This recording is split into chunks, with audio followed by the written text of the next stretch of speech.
When the Prophet was 6 years old, Amina wanted to visit the grave of Abdullah. She'd been waiting for the Prophet to come back and to go with her young son, to go to Medina, go on a trip, and to visit the grave of Abdullah.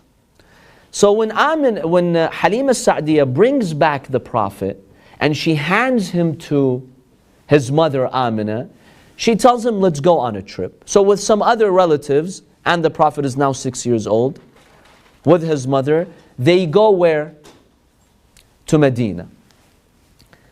Imagine now the emotional sentiments. You know, the Prophet has heard about his father Abdullah from his mother. She would tell him what kind of qualities he had, the history of Abdullah.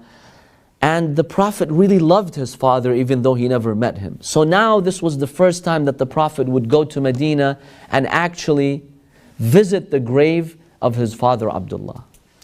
So when they arrive Medina, they go to that house in which Abdullah passed away. And after that they go to the grave of Abdullah. So with his mother, imagine that emotional scene. The Prophet is sitting on the grave of his father. And it was a very, very tragic scene. Now what happens is, after this journey of visiting the grave, they are now on their way back to Mecca. On their way back to Mecca, they reach an area called Al-Abwa. It's north of Mecca. In that area, the mother of the Prophet, Amina, now becomes ill and she passes away there. So on that journey, on his first journey to visit the grave of his father, he also loses his mother. And he returns back to Mecca without his mother.